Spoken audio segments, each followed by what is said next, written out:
Hey friends, welcome back to my channel, and today I'm going to be talking about some of the books that I have read in the past couple of months. I haven't really done a wrap-up in a while, and mostly that's because I haven't finished a lot of books each month. So instead, I've collected all of my books, I think from like August, September, and then October now, and we're going to talk about them because I've read them and I want to talk about them. It's just I was waiting for a good accumulation. So that is happening today. I've got some of the physical books here. I also read a lot of ebooks, so some will be me holding them up, some will be pictures. But I guess without further ado, let's just get into talking about the books I've read. The first book I'm going to be talking about is Dark Vanessa by Katie Elizabeth Russell, and I gave this book 4.5 stars. I really enjoyed it, even though it definitely has a lot of trigger warnings. If you are someone who has dealt with sexual assault or that is triggering to you, I would either steer clear of this or read some reviews first, because that is definitely a major subject of the book and it is pretty hard-hitting. But this follows our main character Vanessa, who is a school-aged girl, and she ends up getting seduced by one of her teachers. So that is kind of what this story is dealing with, and I don't want to talk too much more about it because I do think that it's something you need to read to get the whole picture. But I really thought that the discussion of abuse was done very well in a perspective from a victim, and the author of this book made it very clear that she was writing a piece of fiction and this did not happen to her, but she does such a good job at writing it that I understand why people were concerned, because she made it feel very real and like something that would be how someone would feel after a traumatic event. It also has dual timelines where we're following Vanessa in the present as well as in the past, and I think that in this book it worked very well, and I really liked Vanessa as a character. I just think that she was written very well, like I said before, and it was a character that you definitely felt for and were rooting for the whole time, and it was just a very engaging book. It kept you wanting to continue to read it despite all of the issues going on, and that's why I gave it a 4.5. I didn't give it quite a 5 just because the stuff being talked about was still like a very triggering topic, and I do think that it needs to be taken into consideration when rating the book. I don't know, that's just how I felt, so that's why I gave it a 4.5. I would still recommend it if that type of situation and setting does not trigger you at all, but like I said, read some more reviews before you go into that book, because I do know that it has a lot of things to consider before you read it. But I ended up reading that one on audio or on ebook, by the way, so that's why I don't have it physically. And then probably the worst book I'm going to be talking about in this wrap up is The Maidens by Alex Michaelides, and I have a very unpopular opinion on this one. I gave this book a 2, and I've already gotten rid of my copy. I can't find it anywhere, so I must have gotten rid of it. I had received it for a review, and unfortunately I really didn't like it. I had read The Silent Patient and loved it, and I feel like people tend to either love The Silent Patient and hate The Maidens, or they like both of them, or they hated the first one and liked The Maidens. So like I fall on the love Silent Patient, hate Maidens thing here. So the biggest thing was I really didn't like Mariana, our main character. I just thought she was annoying, and I didn't like how she was dealing with grief in the book. So the main plot of this is that Mariana is somewhat involved with a girls going missing at this local college that her niece is attending, and that's all I'm going to say about that, as again it's a mystery and I feel like you should go into those pretty blind. But things that didn't work for me, besides not liking our main character, which is a big part of the book, is that I don't really like dark academia. I don't think most of the books that I've read that have been that theme I haven't liked. And so this is definitely like fitting into that style, and I think that definitely is me having a personal dislike for that genre. And also the plot twist at the end was not for me. I kind of thought it was a little gross, to be honest, and like I didn't expect it at all, but I didn't like it either. Like in this instance, being surprised was not good. That is my feelings on the Maidens. I know it's been kind of a big buzz around BookTube, so if you have read it and want to discuss, we can. But my personal opinion is to not read that book. But again, I think some of that's my personal taste of not really liking that type of setting, and I didn't like the main character. So that was that one. Finally, some physical books we can talk about here. Next we have The Need by Helen Phillips, and I did fly through this book, and it was one that I was genuinely excited for when I picked it up at the bookstore. I gave this one a 3 out of 5 stars, and I think part of the reason for my rating is that I am not a mom, and I think that this hits better with people who are moms. This is told from the perspective of a mother of 2 who works at a archaeological digging site, and it's kind of just about her life. You really need to read it to understand it fully, but I would classify this as a sci-fi thriller, and I really enjoyed the journey, and like I said, I flew through this book, but I think I just missed the mark because I'm not necessarily the targeted audience, and I was left very confused and conflicted with my thoughts at the end. And so, I mean, on one hand, I really loved it because of the journey. On the other hand, I didn't understand it at all. So that's why I met in the middle and gave it a 3. I do think that it was still enjoyable, and I'm passing this on to a friend, but I don't think this is a book for everybody. And yeah, that's pretty much what I have to say about it. Then I read Behind Her Eyes by Sarah Pinborough. I am very behind to the game on this one, but I gave this one 5 out of 5 stars. This was a very engaging thriller that I read in 2 sittings, and I really wanted to know what was happening, what the twist was going to be, where our characters were going.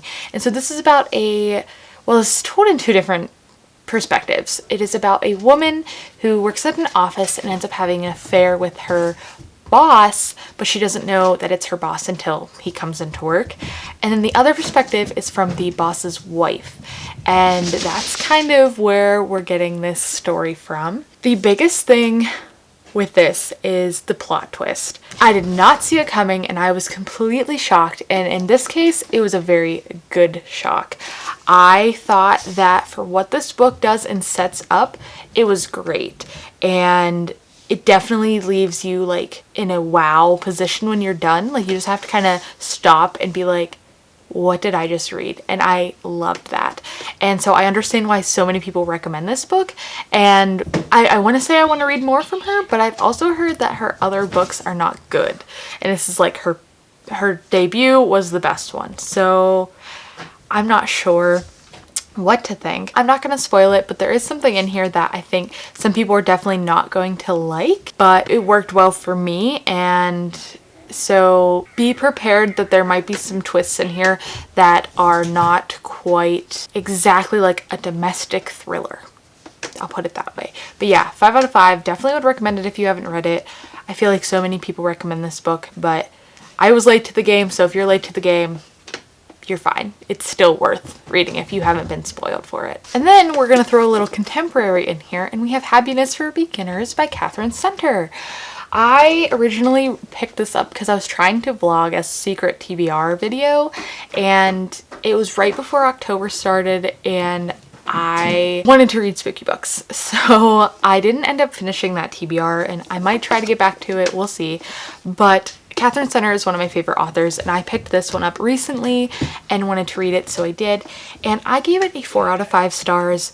I thought that it was a very solid book. I really liked our characters and character development in this story, and the setting was also really cool. It is about a woman named Helen who has recently become divorced, and she is going on a journey to kind of rediscover herself and, you know, find out who she wants to be. And that's the one thing about Catherine Center books I love, is that sometimes they do have romance in them, but the center of the story is about the main character's personal development.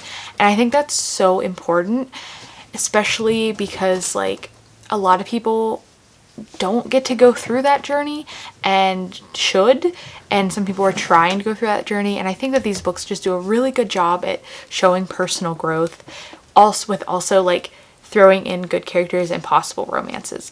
And so this was one of her first books, or like earlier books, and So I thought it was really solid, but still not my favorite of hers of all time. I would recommend it if you like good contemporaries with good growth in them, like personal development. If that's contemporary you like, I found that it's one that I like.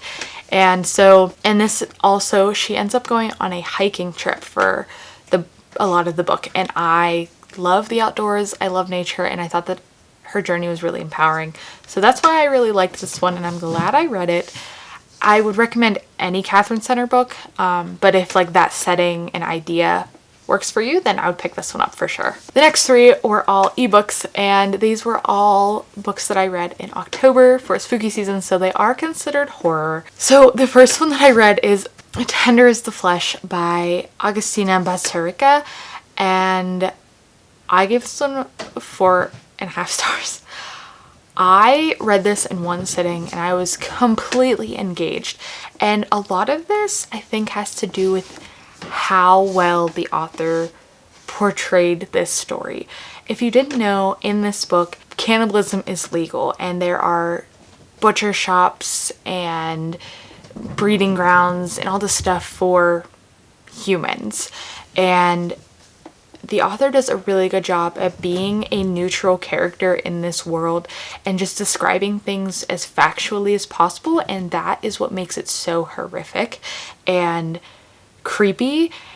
It's like not horror because it's gory and like it leaves you on the edge of your seat. It's horror because it makes it seem like this is just how things are and what it is, and like thinking about the fact that humans could do that is crazy, and that's why I love this book so much.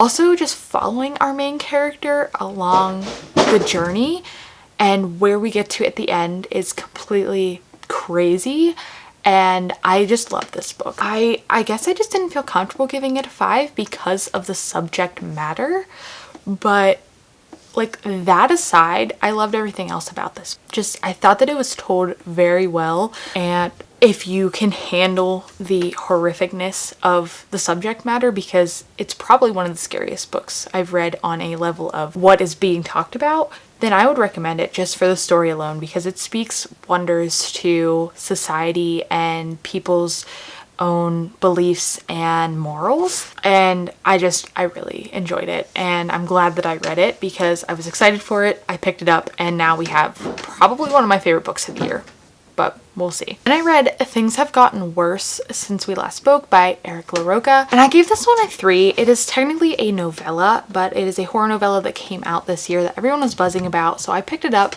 and it is told in a IM style, so instant messaging from like the early 2000s, and it's about these two women who meet on this forum because one of the women is trying to sell an antique of her grandfather's, and it kind of spirals out from that initial conversation. And I do think that it gets creepy and different, but not overly so, and I guess I was really looking for something really weird. I will say that like on the aspect of this being like something realistic horror, definitely it hits, and I think that's why a lot of people were freaked out by it, because I can imagine everything happening in the series of the novella, and that is horrific to some people or is scary, you know.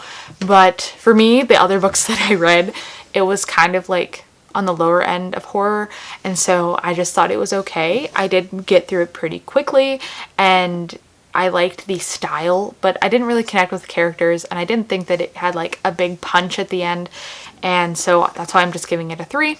It was enjoyable, but not really my favorite or anything. And then the last horror book I read in October was The Troop by Nick Cutter, and I gave this one a 4 out of 5 stars, and the reason I didn't give this a higher rating is because it honestly took me so long to get through. I could only read a couple pages at a time after I got to like part 3, and it was just really hard to get through after a certain point.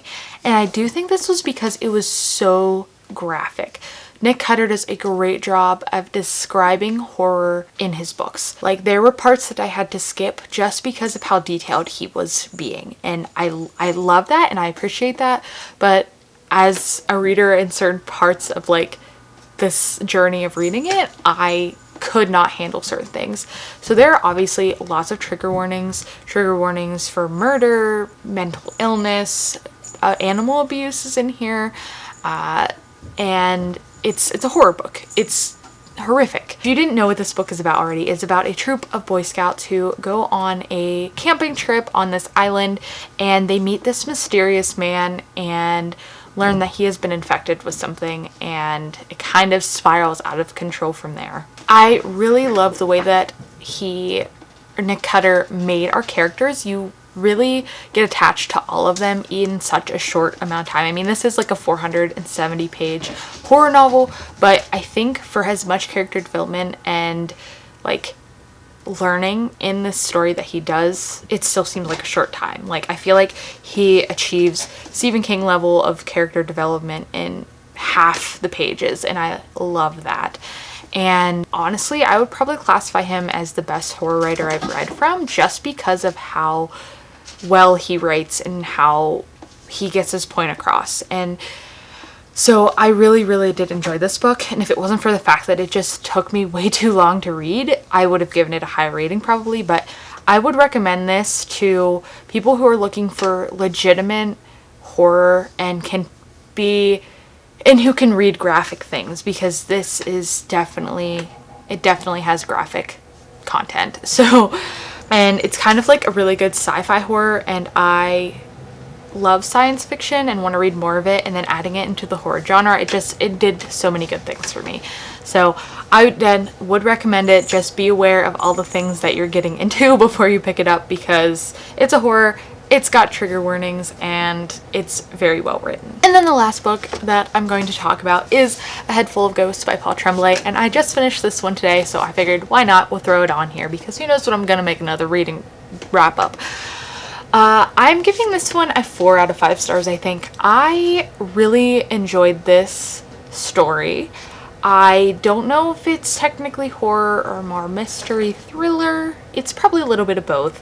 And this is my second time reading from Paul Tremblay, and I think I also gave the other book 4 out of 5 stars, which was A Cabin at the End of the World. I think he does a really good job at, again, developing characters similar, like not similar to Nick Cutter, but like in a short amount of time that you come to care about and feel for. And in this story, we're following our main character, Mary, who is a part of a family where they had a reality TV show growing up because they believed her sister was possessed by a demon. And the relationships in the story and the way that it is written leave you thinking a lot and wanting to continue on with the story for sure. It did take me a little bit longer to read this, only because of like my work schedule and everything, but I sat down and finished it this morning and was very pleased with everything that happened. I mean, I don't know about pleased, but I really liked the story. So writing style was great, characters were great. I kind of almost got teary-eyed at the end, or like I definitely felt for our main character at the end of this book. And so I think I'm giving this one a 4 because like I'm not convinced that I will remember this book in the long term, and I wouldn't consider it a favorite, but I did enjoy the journey, and I can't really think of many things wrong with it. So that's why I'm giving it a 4. It's probably not for everybody, but if you are looking for like a nice little dive into horror, thriller, mystery crossover, and you like the exorcism, that kind of jazz, then this one is definitely a book for you, and I would highly recommend it. So there we have it, guys. Those are all of the books that I've read in the past couple of months. I've read some good ones, and I mean, I have enjoyed my journey reading these books. I am hopeful that through the rest of the year I can read close to the same amount to be able to talk to you guys about, but we shall see how my reading journey goes for the rest of the year. We all know 2021 has been a roller coaster for reading for me. So let me know in the comments below if you've read any of these books and had similar thoughts, or if you've had different thoughts. I would love to have a conversation and talk about books, because that's what we're here for. And if you haven't read any of these but were intrigued by some of the ones that I mentioned, then let me know what ones you think you'll be adding to your TBR, because I would love to be on the lookout to see when you read them.